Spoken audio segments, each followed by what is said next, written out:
Hello guys, so welcome back to your channel Shivanshu zone. तो आज हम सीखेंगे फ्यूचर इंडेफिनिट टेंस का पैसिव वॉइस।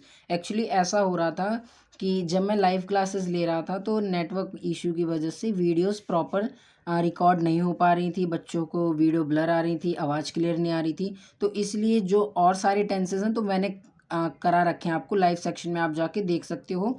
बट हम अब के जो कुछ टेंसेस हैं उन्हें हम जब तक नेटवर्क इशू ठीक नहीं हो जाता हम इन्हें रिकॉर्डेड क्लास में समझेंगे। ठीक है, तो आज हम सीखेंगे फ्यूचर इंडेफिनिट टेंस। तो जल्दी से इस वीडियो को शेयर कर दो अपने दोस्तों के साथ ताकि वो भी इंग्लिश को सीख सकें।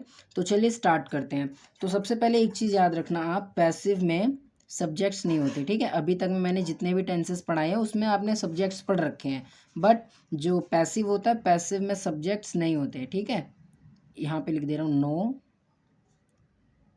सब्जेक्ट। जो एक्टिव के टेंसेस होते हैं उसमें सब्जेक्ट्स होते हैं, यानी कि जो भी एक्शन को कर रहा होता है वो प्रेजेंट रहता है, बट पैसिव में सब्जेक्ट नहीं रहता। ठीक है, तो सबसे पहले देखते हैं फ्यूचर इंडेफिनिट टेंस की पहचान क्या है, क्योंकि हमें पढ़ना है फ्यूचर इंडेफिनिट टेंस। और ये चीज़ तो मैंने हर वीडियो में बता रखा है कि पैसिव के नो सब्जेक्ट्स होते हैं। ठीक है, सब्जेक्ट्स नहीं होते। तो फ्यूचर इंडेफिनिट टेंस की पहचान क्या होगी? सो इसकी पहचान होती है गा, गे, गी। यानी कि कोई भी काम जो फ्यूचर में होगा वो आता है हमारा फ्यूचर इंडेफिनिट टेंस में।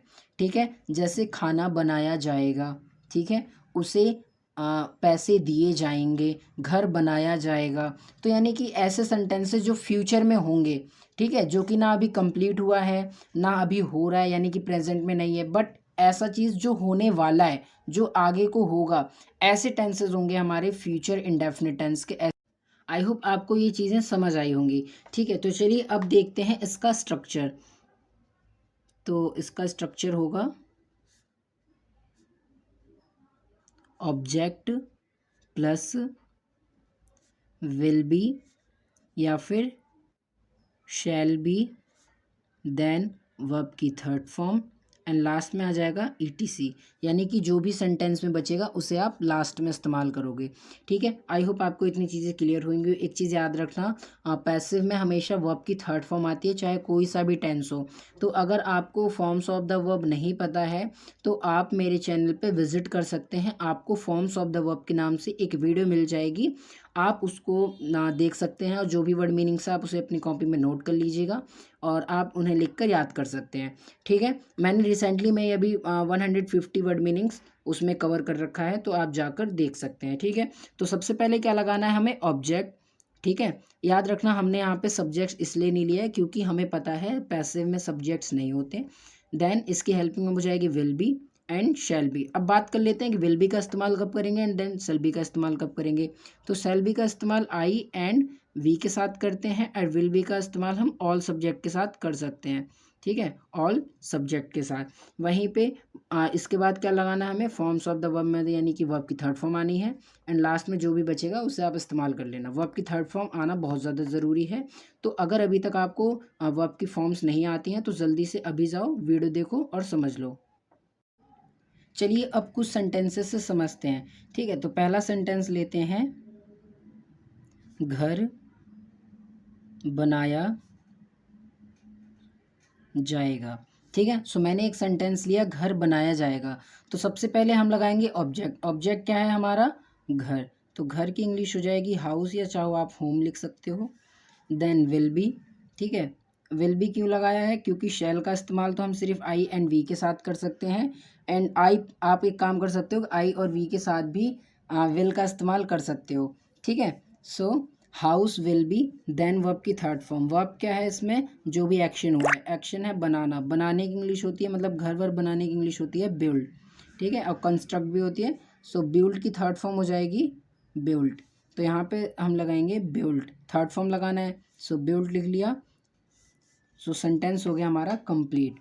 घर बनाया जाएगा, house will be build. I hope आपको इतनी चीज़ें समझ आई होंगी, और अगर आपको कुछ भी डाउट रह जाता है तो आप इस वीडियो के नीचे कमेंट बॉक्स में कमेंट करके मुझे बता सकते हो।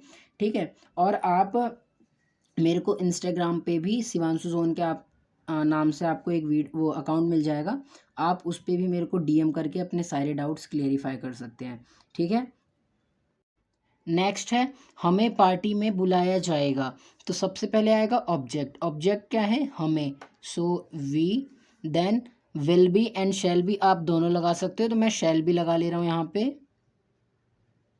We shall be. Then verb की थर्ड फॉर्म। सो पार्टी में बुलाना और शादी में बुलाना, इसकी इंग्लिश ना इनवाइट होती है, इनवाइट। इसकी थर्ड फॉर्म हो जाएगी इनवाइटेड। अभी तो मैं इसके फॉर्म्स लिख दे रहा हूँ, बट अगर आपको और फॉर्म्स सीखने हैं तो जल्दी से वीडियो जाओ, देखो और समझ जाओ, ठीक है। सो शैल बी, देन यहाँ पे इस्तेमाल करेंगे invited. So we shall be invited, and party में एक इंग्लिश हम लास्ट में लिख देंगे, इन द पार्टी। सो हमें पार्टी में बुलाया जाएगा, इसकी इंग्लिश हो जाएगी we shall be invited in the party, ठीक है। तो चलिए अब देखते हैं इसके नेगेटिव सेंटेंसेस कैसे बनाएंगे। तो नेगेटिव सेंटेंसेस बनाने के लिए इसका स्ट्रक्चर होगा ऑब्जेक्ट, उसके बाद विल या शैल, और उसके बाद हमें लगाना है नॉट, देन बी के बाद वर्ब की थर्ड फॉर्म, ठीक है, एंड लास्ट में जो भी बचेगा ईटीसी, यानी कि जो भी बचेगा आप उसे लास्ट में इस्तेमाल करोगे। तो चलिए अब कुछ सेंटेंसेस बना के समझते हैं। तो पहला सेंटेंस है किताब खरीदी नहीं जाएगी, ठीक है। तो सबसे पहले लगाएंगे ऑब्जेक्ट। ऑब्जेक्ट है हमारा बुक, देन विल के बाद नॉट, देन बी, उसके बाद वर्ब की थर्ड फॉर्म, ठीक है। वर्ब की थर्ड फॉर्म तो पैसिव में आना कन्फर्म है। अब इसमें वर्ब क्या है? खरीदना। जो भी एक्शन होता है वही वर्ब होता है, तो खरीदने की इंग्लिश होती है बाय, ठीक है, और इसकी थर्ड फॉर्म हो जाएगी बॉट। सो हमने लगा लिया यहाँ पे bought. So book will not be bought, ये हो जाएगी इसकी इंग्लिश। आई होप आपको समझ आया होगा। नेक्स्ट है राम के द्वारा उन्हें समझाया नहीं जाएगा, ठीक है। ऐसे सेंटेंसेस अक्सर आपके स्कूल में पूछे जाते हैं, आपके जो एग्ज़ाम्स होते हैं उसमें भी ऐसे सेंटेंसेस आते हैं जिसमें आप बाय लगा के बनाते हैं, ठीक है, पैसिव में। सो राम के द्वारा उन्हें समझाया नहीं जाएगा, इसकी इंग्लिश बनाएंगे। सबसे पहले आएगा ऑब्जेक्ट, ठीक है। ऑब्जेक्ट में आप लोग क्या करोगे, गलती कर देते हो, यहाँ पे राम ही सबसे पहले लगा दोगे, ऐसा नहीं करना। हमें क्या लगाना है, मेन जो ऑब्जेक्ट होगा यानी जिस पे काम हो रहा होगा, ठीक है, तो उन्हें, ठीक है, ये है हमारा ऑब्जेक्ट। सो यहाँ पे इस्तेमाल करेंगे दे, देन विल, ठीक है, will, then not, then be, उसके बाद वर्ब की थर्ड फॉर्म। वर्ब क्या है? समझाना। समझाने की इंग्लिश होती है कन्वेंस। यहाँ पे मैं लिख दे रहा हूँ इसकी थर्ड फॉर्म कन्वेंस्ड, ठीक है। अगर जिसको भी फॉर्म्स ऑफ द वर्ब नहीं आता आप वीडियो देखकर समझ सकते हैं। सो इसके बाद यहाँ पे इस्तेमाल करेंगे कन्वेंस्ड। अब जो बाय, हाँ, यहाँ पे लगा देंगे बाय राम, ठीक है, क्योंकि राम के द्वारा है तो बाय राम, ठीक है। यहाँ पे जो भी होगा उनके द्वारा, हमारे द्वारा, सो आप यहाँ पे बाय लगा के उसके बाद उसकी इंग्लिश लिख सकते हैं, ठीक है। सो राम के द्वारा उन्हें समझाया नहीं जाएगा, इसकी इंग्लिश हो जाएगी they will not be convinced by Ram. I hope आपको इतनी चीज़ें क्लियर हुई होंगी। मैं अगेन बता रहा हूँ, अगर आपको कुछ भी डाउट रह जाता है तो आप मुझसे कमेंट बॉक्स में कमेंट करके पूछ सकते हैं, ठीक है। एंड आप मेरे को इंस्टाग्राम पे भी डीएम करके अपने डाउट्स पूछ सकते हैं। और अगर अभी तक आपने मेरा टेलीग्राम चैनल ज्वाइन नहीं किया है तो आप वो भी ज्वाइन कर लेना। उस पर क्या करता हूँ, मैं अपडेट्स देता रहता हूँ, जो भी वीडियो से रिलेटेड आपको अपडेट आती हैं वो आपको वहाँ पे मिल जाएंगी, ठीक है। तो आप उन्हें भी ज्वाइन कर लेना। सो ये था हमारा फ्यूचर इंडेफिनिट टेंस पैसिव में, ठीक है। मैंने ज़्यादा सेंटेंसेस नहीं लिए क्योंकि वीडियो ज़्यादा ही लॉन्ग हो जाती, ठीक है। सो इस वीडियो को हम यहीं पे ख़त्म करते हैं। अगेन मैं बता रहा हूँ, अगर आपने अभी तक इस वीडियो को अपने दोस्तों के साथ शेयर नहीं किया तो वीडियो को जल्दी से शेयर कर दो, ठीक है। और चैनल को अभी तक सब्सक्राइब नहीं किया तो चैनल को सब्सक्राइब भी कर लेना, and don't forget to press the bell icon. So thanks for watching. मिलते हैं नेक्स्ट वीडियो में, तब तक के लिए बाय बाय।